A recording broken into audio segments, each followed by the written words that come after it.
Hi అండి. ఈరోజు వీడియోలో ఇడ్లీ రవ్వ లేకుండా ఇడ్లీలు వేసి చూపిస్తున్నానండి. ఫ్లఫీగా, మెత్తగా, దూదిల్లా చాలా వస్తాయి. ఇంట్లో సడెన్‌గా ఎప్పుడైనా ఇడ్లీ రవ్వ లేనప్పుడు ఒక్కసారి ఇలా ట్రై చేయండి. టేస్ట్ బావుంటది.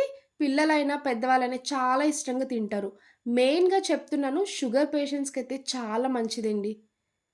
తిరుపతిలో చేసే ఇడ్లీ ఎలా ఉంటదో అచ్చం అలానే ఉంటది టేస్ట్. తిరుపతి ఇడ్లీ చాలామంది మైదా పిండి ఇడ్లీ అంటారు. అస్సలు కాదండి. ఉప్పుడు బియ్యంతో చేస్తారు. ఉప్పుడు బియ్యంతో చేసే ఇడ్లీ అయితే ఆరోగ్యానికి చాలా మంచిది.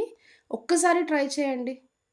ఈ ఇడ్లీకి కాంబినేషన్‌గా కొబ్బరి చట్నీ కూడా చేస్తున్నాను. ఈ ఇడ్లీ ఎలా చేయాలో ఒకసారి చేసి చూపిస్తాను. తప్పకుండా ట్రై చేయండి. ఇప్పుడు పప్పు నానపెట్టుకోవడానికి ఇలాంటి ఒక బౌల్ తీసుకొని, ఒకటి మెజరింగ్ కప్ గాని లేదంటే గ్లాస్ తీసుకోండి. ఇలా కరెక్ట్‌గా కొలుచుకొని వేసుకుంటేనే మీకు ఇడ్లీలు కూడా చాలా వస్తాయి. ఒక కప్పు వరకు మినపగుళ్ళు వేసుకోవాలి. మినపగుళ్ళు వేసుకున్నప్పుడు కూడా కొంచెం మంచి క్వాలిటీదే వేసుకోండి. ఇడ్లీల టేస్ట్ కూడా బావుంటది. అదే కప్‌తో 2 కప్పులు ఉప్పుడు బియ్యం వేసుకోవాలి. చూసారు కదండీ! చిన్న చిన్నగా ఉంటాయి. ఇడ్లీ రవ్వ కాస్ట్ ఎలా ఉంటదో, ఈ ఉప్పుడు బియ్యం కాస్ట్ కూడా అలానే ఉంటదండి. ఈ ఉప్పుడు బియ్యం మీకు ఏ సూపర్ మార్కెట్‌లో అన్నా దొరుకుతది. ఇలా 2 కప్పులు ఉప్పుడు బియ్యం వేసుకున్నాక, ఇంకొక 2 కప్పులు రేషన్ బియ్యం వేసుకోవాలి. ఇలా రేషన్ బియ్యం వేసుకున్నాక, హాఫ్ టీ స్పూన్ మెంతులు వేసుకోండి. ఒక కప్పు మినపగుళ్ళు, 2 కప్పులు ఉప్పుడు బియ్యం, ఇంకొక 2 కప్పులు రేషన్ బియ్యం. ఇదే కరెక్ట్ మెజర్‌మెంట్.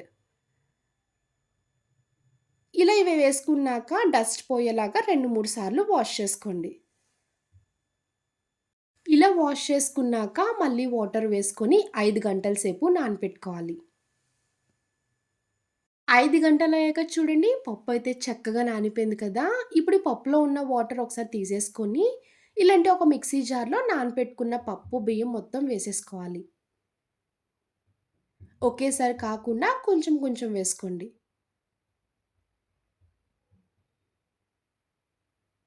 ఇలా పప్పు వేసుకున్నాక కొంచెం వాటర్ వేసుకొని దోసపిండి ఎలా మిక్సీ చేసుకుంటారో ఆ విధంగానే మెత్తగా మిక్సీ చేసుకోవాలి. చూడండి పిండి కన్సిస్టెన్సీ ఈ విధంగా ఉండాలి. మరీ గట్టిగా ఉండకూడదు. అలానే పల్చగా ఉండకూడదు. ఇలా మీడియంగా ఉంటే సరిపోద్ది. మిక్సీ చేసుకున్న పిండి మొత్తం ఇలా బౌల్‌లోకి షిఫ్ట్ చేసుకున్నాక ఒకసారి చేత్తో మొత్తం కలిసేలాగా ఒకసారి కలుపుకోండి. నాకైతే పిండి గిన్నె పై వరకు వచ్చేసిందని వేరొక గిన్నెలోకి షిఫ్ట్ చేసుకున్నానండి. కొంచెం గ్యాప్ ఉంచుకోవాలి. ఎందుకంటే ఫెర్మెంట్ చేసుకుంటాం కదా! అప్పుడు కొంచెం పైకి పొంగుతది. ఇదే పిండితో మీరు దోసలు వేసుకోవచ్చు. పొంగనాల కింద కూడా వేసుకోవచ్చండి. టేస్ట్ అలాగా కూడా చాలా బావుంటది. ఇలా పిండి కలుపుకున్నాక మూత పెట్టుకొని 5, 6 గంటల సేపు పక్కన పెట్టేసుకోవాలి. మీరు మార్నింగ్ బ్రేక్‌ఫాస్ట్ చేసుకునేలా ఉంటే ముందు రోజే ఇలా కలుపుకొని ఓవర్ నైట్ అంతా పక్కన పెట్టేసుకోండి. ఈలోపు చట్నీ రెడీ చేసుకోవచ్చు. స్టవ్ ఆన్ చేసి కడాయి పెట్టుకున్నాక ఒక స్పూన్ ఆయిల్ వేసుకోవాలి. ఇలా ఆయిల్ హీట్ అయ్యాక ఒక కప్పు వరకు వేరుశనగ గుళ్ళు వేసుకోండి. దీన్ని పల్లీలని కూడా అంటారండి. ఇలాగ వేరుశనగ గుళ్ళు వేసుకున్నాక పచ్చివాసన పోయే వరకు ఫ్రై చేసుకోవాలి. ఇలా వేరుశనగ గుళ్ళు ఫ్రై చేస్తున్నప్పుడే హాఫ్ టీ స్పూన్ జీలకర్ర వేసుకొని ఫ్రై చేసుకోవాలి. ఇడ్లీలోకి కొబ్బరి చట్నీ చాలా టేస్టీగా ఉంటదండి. ఈ విధంగా ట్రై చేయండి. కాంబినేషన్ 2 చాలా బావుంటది. ఇప్పుడు ఇందులో మీరు కారం ఎంత తింటారో దాన్ని బట్టి పచ్చిమిర్చి వేసుకోవాలి. నేనైతే 5, 6 వరకు వేసుకున్నానండి. పచ్చిమిర్చి, చిన్నించి అల్లం వేసుకోండి. అల్లం వేయడం వల్ల ఫ్లేవర్ కూడా చాలా బావుంటది. అల్లం, పచ్చిమిర్చి వేసుకొని ఇంకొక 1 మినిట్ వరకు ఫ్రై చేసుకోవాలి.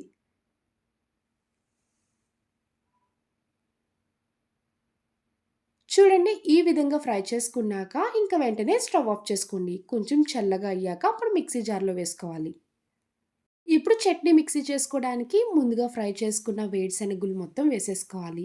ఏ కప్‌తో వేరుశనగులు వేసుకున్నామో అదే కప్‌తో హాఫ్ కప్ వరకు పుట్నాల పప్పు వేసుకోండి. దీన్ని వేపిన శనగపప్పు అని కూడా అంటారు. పుట్నాల పప్పు వేసుకున్నాక అదే కప్‌తో ఇంకొక హాఫ్ కప్ కొబ్బరి వేసుకోవాలి. ఇలా పచ్చి కొబ్బరి వేసుకున్నాక చిన్నించి చింతపండు వేసుకోండి. మీ టేస్ట్‌కి తగ్గ ఉప్పు వేసుకొని కొంచెం వాటర్ వేసుకున్నాక మెత్తగా చట్నీ రెడీ చేసుకోవాలి. ఇలా చట్నీ మిక్సీ చేసుకున్నాక తాలింపు కూడా పెట్టేసుకోండి. నేనైతే మార్నింగ్ బ్రేక్‌ఫాస్ట్ చేసుకోవడానికి ఉంటదని నైట్ ముందు రోజే కలిపేసుకొని పక్కన పెట్టేసుకున్నానండి. చూడండి పై వరకు చక్కగా పొంగింది కదా! ఇలా పొంగిందంటే మనకి ఇడ్లీలు కూడా సాఫ్ట్‌గా వస్తాయి. ఇప్పుడు గరిటెతో మొత్తం కలిసేలాగా ఇలా కలుపుకోవాలి. మీకు పిండి ఎంత కావాలో అంత కొంచెం సెపరేట్ చేసుకోండి. మిగిలిన పిండి ఫ్రిడ్జ్‌లో పెట్టేసుకొని ఎప్పుడు కావాలనుకుంటే అప్పుడు వాడుకోవచ్చు. ఇలా బౌల్‌లోకి షిఫ్ట్ చేసుకున్నాక సాల్ట్ వేసుకొని కలుపుకొని పక్కన పెట్టుకోండి. ఇప్పుడు ఇడ్లీ ప్లేట్స్ ఒక్కొక్కటి తీసుకొని నెయ్యి గాని, ఆయిల్‌తో అయినా గ్రీస్ చేసుకోండి. అప్పుడు మన ఇడ్లీ తీసుకున్నప్పుడు కూడా ఈజీగా ఊడొచ్చేస్తాయి. ఇలా అన్నిట్లో ఒక్కొక్క డ్రాప్ వేసుకొని కంప్లీట్‌గా గ్రీస్ చేసుకోవాలి. ఇప్పుడు పిండి తీసుకొని కొంచెం కొంచెం వేసుకోండి. ఎందుకంటే కుక్ అయినప్పుడు ఇడ్లీ పైకొస్తది కదా! ఇలా ఒక గరిటె వేసుకుంటే సరిపోద్ది. మీకు పిండి ఏమన్నా కొంచెం గట్టిగా అనిపిస్తే కొంచెం వాటర్ వేసుకొని కలుపుకోవచ్చు. ఇలానే అన్ని ప్లేట్స్ కూడా ఫిల్ చేసుకోవాలి. ఇప్పుడు ఇడ్లీ కుక్ చేసుకోవడానికి స్టవ్ ఆన్ చేసి ఇలాంటి ఒక ఇడ్లీ పాత్ర పెట్టుకున్నాక ఒక గ్లాస్ వాటర్ వేసుకోవాలి. ఇలా వాటర్ వేసుకొని ఇడ్లీ ప్లేట్స్ పెట్టేసుకోండి. మూత పెట్టుకొని మీడియం ఫ్లేమ్‌లోనే 3-4 మినిట్స్ వరకు కుక్ చేసుకోవాలి. రెగ్యులర్‌గా ఇడ్లీ ఎలా కుక్ చేసుకుంటారో ఇది కూడా అలానే కుక్ చేసుకోండి. ఒక 4 మినిట్స్ అయ్యాక మిడిల్‌లో ఒకసారి మూత తీసుకొని చెక్ చేసుకోవాలి. చూడండి కుక్ అవుతున్నప్పుడు కొంచెం పైకొచ్చి కుక్ అయింది కదా! ఒకసారి చేత్తో చెక్ చేసుకోండి అంటుకుంటుందా లేదా అని. ఇడ్లీ అయితే పర్ఫెక్ట్‌గా కుక్ అయిపోయిందండి. ఇంకా మూత పెట్టేసుకొని స్టవ్ ఆఫ్ చేసుకోండి. ఇలా ఇడ్లీ ప్లేట్స్ అన్నీ పక్కన పెట్టేసుకున్నాక, ఇప్పుడు ఒక్కొక్క ప్లేట్ తీసుకొని, వాటర్‌లో స్పూన్ డిప్ చేసి అప్పుడు తీసుకోండి. అప్పుడు నీట్‌గా వస్తాయి. ఎప్పుడైనా ఇడ్లీలు తీసుకున్నప్పుడు మరీ వేడి మీద తీసుకోకండి. కొంచెం చల్లగా అయ్యాక తీసుకుంటే చాలా నీట్‌గా వస్తాయి, వస్తాయి.